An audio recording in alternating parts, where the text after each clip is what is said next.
Ewe mfise imyaka 57 nkajewe ku bwanje n'ibintu rwose naryoherewe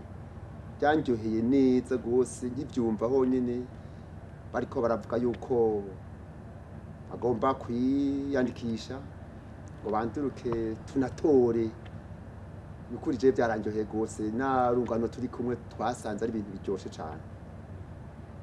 kuko no hambere ubutungane bwo kumugina bwari ubutungane bwafasha abenegihugu cyane gose n'ubure bigarutse bizonezera abenegihugu benshi hajiwe ntaruka nkiri umusore dufate bari bahari baranatira kandi batira abo batoye babonye ko ari abashinga ntahe bijunja n'ijambo bagendera ubwitonzi bakaruhariwe nyine urabona yuko ari abantu bazoshobora gutatura bari mu matati cyo gituma rero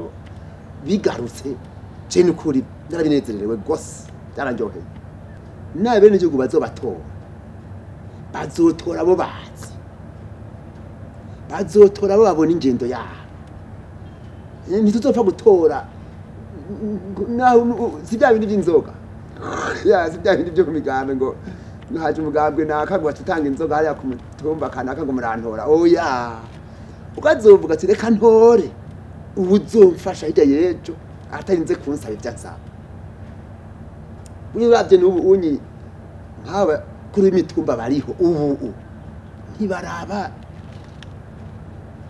iby'inzoga cyangwa n'ibikinini daraba umuntu w'akamaro mbese nk'iwacu hoho anitoreye n'umuntu atarigera no kwiyandikisha mugabo abenegihugu baramwinegera ati wowe twe dushaka umukonsiyaje twara n'uyu niwe tubona yo tugira akamaro cyo gituma rero n'iryo kwera ibyo gira akamaro akarusho kanini ya cyane abazo kwitoza wowe cyo babwira uwuzi wese ko yiyumva yuko afite agatima ko kwitoza kugira aje mu gogwego aragenda gavye uko abenegihugu turabazi ndabisubiye yego kandi benshi no mw'ivyo nyene gukora kabivuze no mw'ivyo by'aba chef de connaître ba conseil byo kuri imitumba hariho benshi agira kwitoza ntaronke n'ijwi na rimwe kandi ari ngaho ku mutumba nyene wacu urumva rero nico gituma bogenda bakavye wiyumvamo ubwo butwari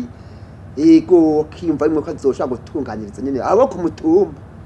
je ikintu nagomba mvuge ndabivuge ko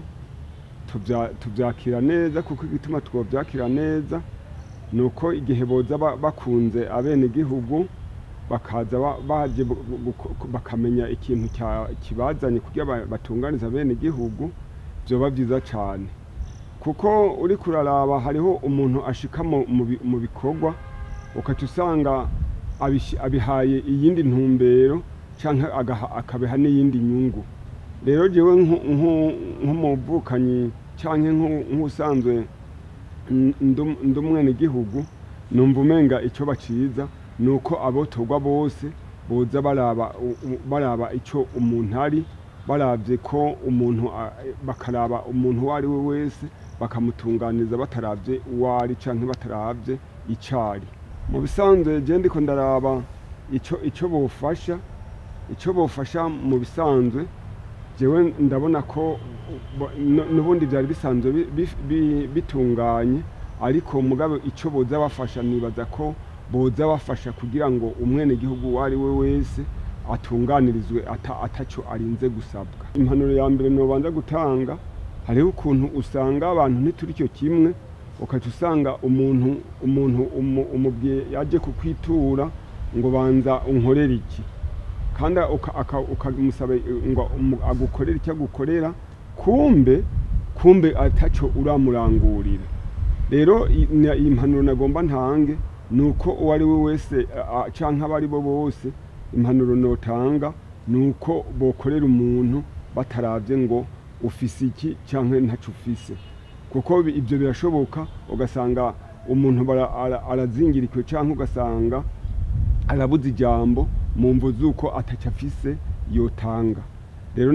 impanuro nagomba ntange nuko